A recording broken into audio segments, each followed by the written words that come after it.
Saudações, senhoras e senhores, aqui é Diogo Rafael Moreira, do site controversiacatólica.com.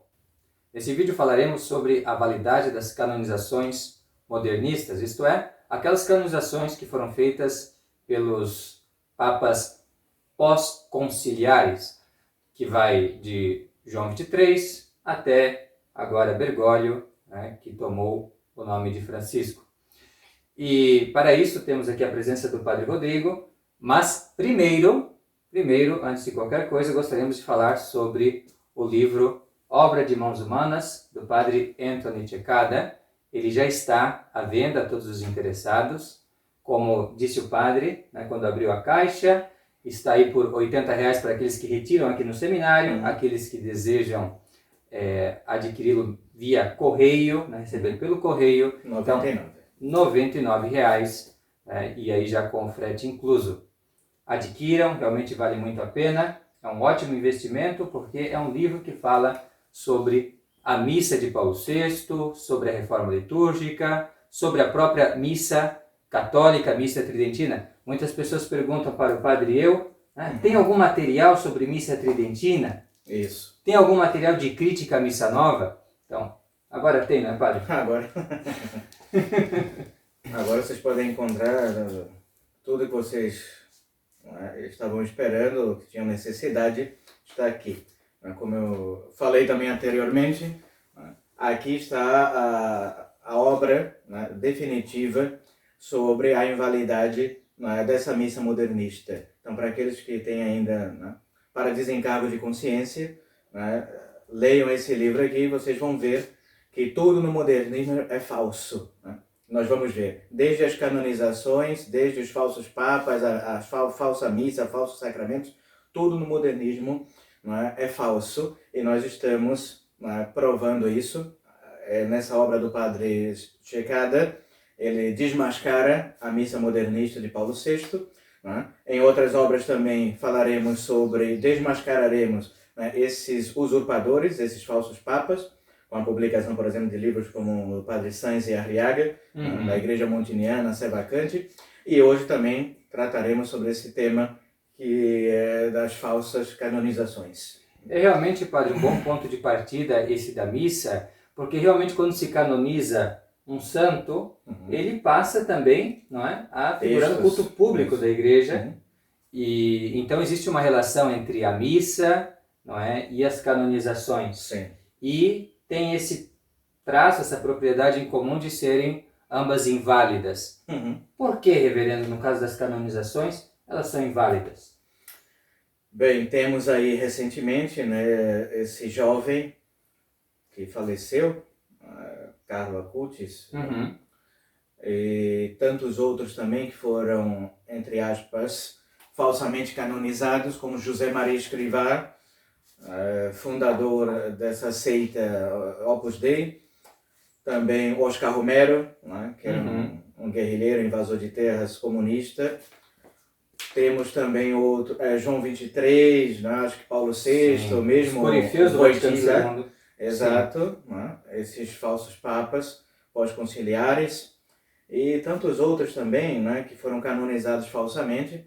Então, nós, em tese, segundo a nossa posição sedevacantista, sempre partindo do ponto de vista que a Sé está vacante, ou seja, sem autoridade, sem Romano Pontífice. Então, nós não podemos confiar no que faz essa falsa igreja, nem esses falsos papas. Não há confiança nenhuma. Fora que o processo para a canonização de santos é um processo muito longo e árduo, mesmo que às vezes os santos verdadeiros passaram, às vezes, séculos para serem canonizados. E de modo que no modernismo não, é segundo o bel prazer do Bergoglio, se ele acha bonito ou não, se a história daquela pessoa é bonita ou não, se morreu jovem ou não, se canoniza. Então não há critério nenhum, nem mesmo o advogado do diabo, aquele que vai procurar provas cabais contra a possível canonização daquela pessoa, o que vai de encontro à vida de santidade, etc. Não há pesquisa nenhuma, critério nenhum, nem se segue o direito canônico da igreja, nada. Então, nós não seguimos, nem aceitamos essas canonizações que aparecem na falsa igreja conciliar. Nós vamos falar também sobre outros temas, E, em tese, é isso. O católico legítimo, verdadeiro, não segue em nada a seita conciliar. Então, nas canonizações, realmente, As não importa o que tenha sido feito, acontecido, é nulo, sem efeito. São todas inválidas. Perfeitamente. E, padre, essa questão, né, do advogado do diabo eu acho importante. Claro, é muito claro, eu penso que já ficou, que as canonizações são inválidas porque eles não têm autoridade, carecem de autoridade. Eles não sabem nem detectar o que é um católico, não é? Porque eles aceitam como catolicismo, coisa que é extremamente condenada pela igreja já há séculos. Esse rapaz, por exemplo, né, padroeiro da internet, que vive em redes sociais, videogame, santo da calça jeans, de surf, de tênis, do iate. Então, pelo amor de Deus, isso não é critério nenhum de santidade, pelo contrário, isso é um critério de mundanismo, né, e de condenação por parte da igreja verdadeira. Sim. E, padre, eu gostaria assim, de fazer um pouco, desculpa, o papel do advogado do diabo, de certa maneira, no caso desse Carla Pucci, porque assim, uma breve investigação, né, superficial, eu não estou na Itália, não estou em Assisi, né, não estou, mas assim, uma breve investigação, você lê um pouco sobre a vida dele, aí você vê que a coisa já está viciada.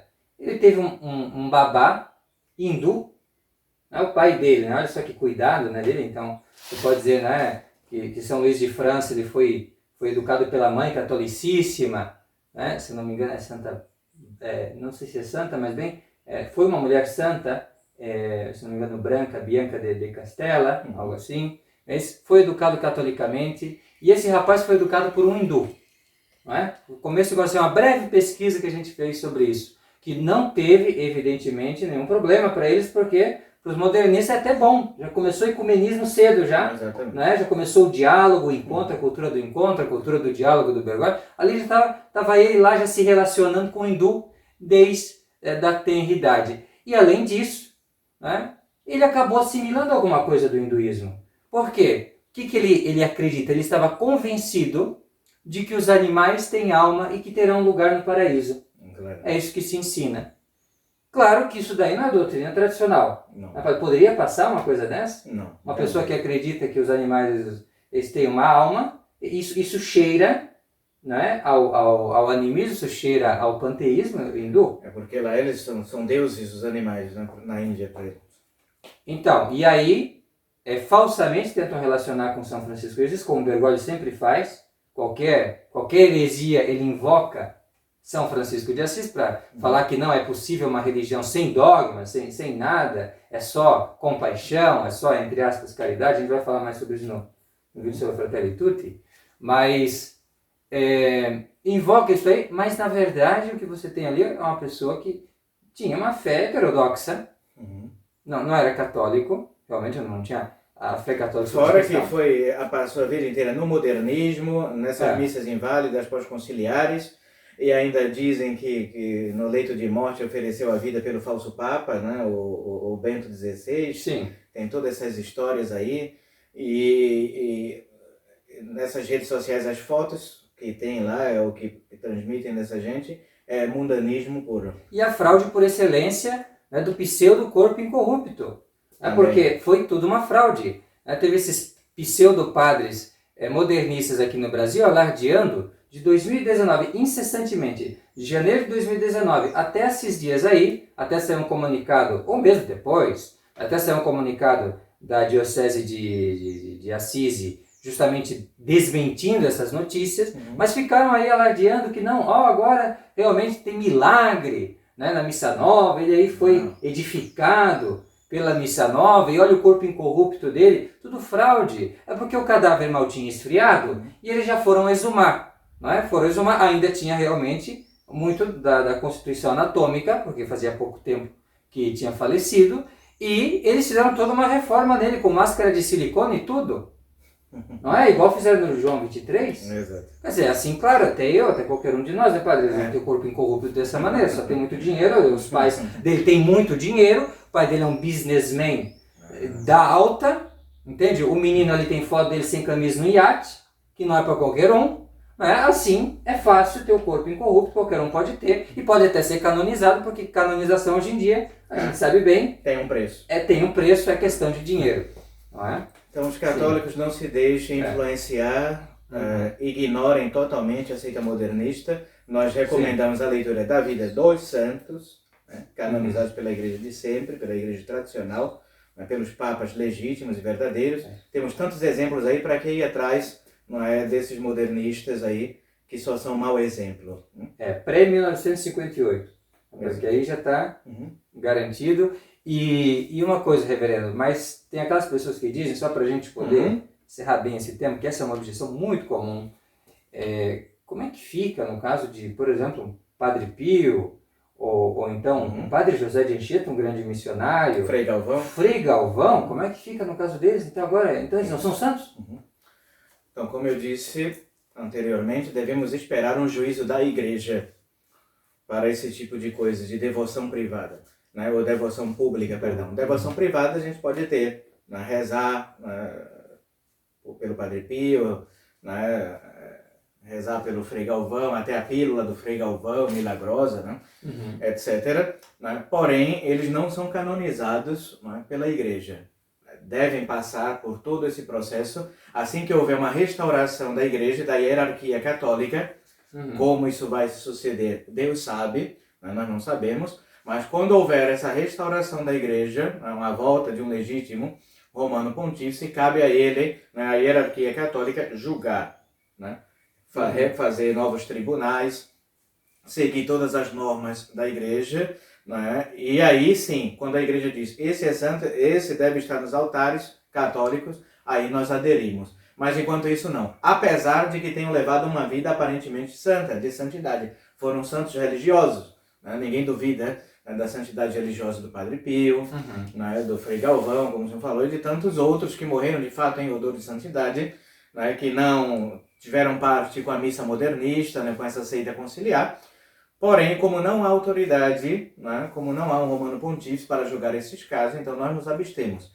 Digo mais uma vez, podemos rezar privadamente, né, pedir a intercessão deles, né, de maneira pessoal, porém não podemos fazer missas públicas, novenas, imagens dentro da igreja, todas essas coisas, né, sem ainda um aval claro, né, da igreja. Compreendido.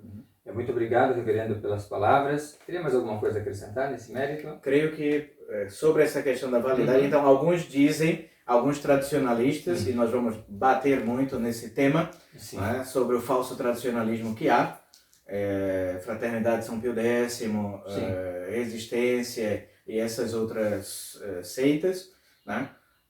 Isso de insistir de que a pessoa pode ter sido santa, mas a doutrina, não se deve seguir a doutrina, ou o mau exemplo dessas pessoas, não. São completamente nulas e inválidas, e são maus exemplos, esses, no caso que nós nos referimos, né? Oscar Romero, Dom Helder Câmara, Paulo VI, essa gente, né?